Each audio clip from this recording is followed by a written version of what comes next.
और इसी बीच मुरैना से बड़ी खबर आपको दिखाते हैं, जहां भारी बारिश से 7 मकान गिर गए। काजी बस्ती इलाके में यह हादसा हुआ है। जिले में अब तक 100 से ज्यादा पशुओं की मौत हो गई है। हजारों बीघा में फसलों को नुकसान पहुंचा है। पगारा डैम के सभी गेट खुल गए।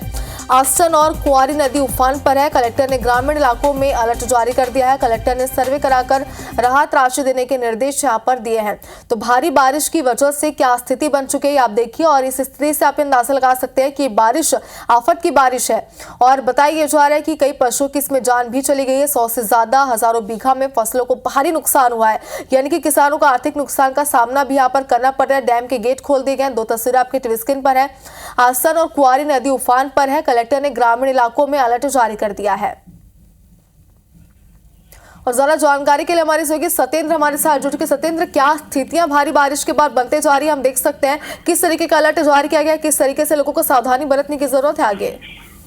बिल्कुल, लगातार देखा जाए तो जो पूरे ग्वालियर चंबल संभाग में लगातार तेज जो बारिश हो रही है, उसके कारण से जो पगारा जो डैम है उसके भी ऑटोमेटिक, चूंकि जब भी पानी तेज होता है तो ऑटोमेटिक वो गेट खुल जाते हैं। उसके सारे गेट खोले के जा चुके हैं। और उसके बाद आसन नदी और कुंवारी नदी कहीं ना कहीं उफान पर देखने को आ रही है। उसके अलावा अगर देखा जाए तो चंबल का भी जलस्तर लगातार बढ़ रहा है। तो कहीं ना कहीं इसको देखते हुए ही जो नवासी गांव है छोटी और चंबल नदी को मिलाकर उन सभी में अलर्ट जारी कर दिया है जिला प्रशासन द्वारा।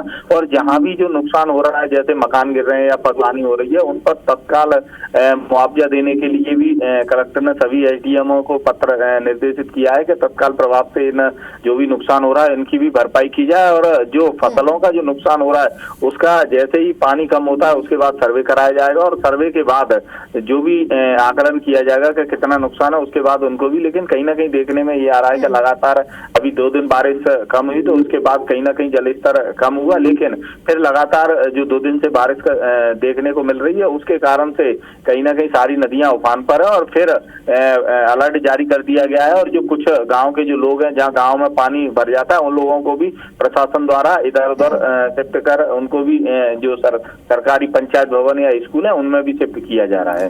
चलिए सत्य, तो प्रशासन अलर्ट है, लेकिन जाहिर सी बात है कि जो आफत की बारिश लगातार यहाँ पर हो रही है, चिंता का विषय है। जनहानि भी इससे हो रही है, आर्थिक नुकसान भी हो रहा है। चलिए, लोग सतर्क यहाँ पर है, ये हम भी उम्मीद करते हैं। फिलहाल बहुत शुक्रिया तमाम जानकारी के लिए।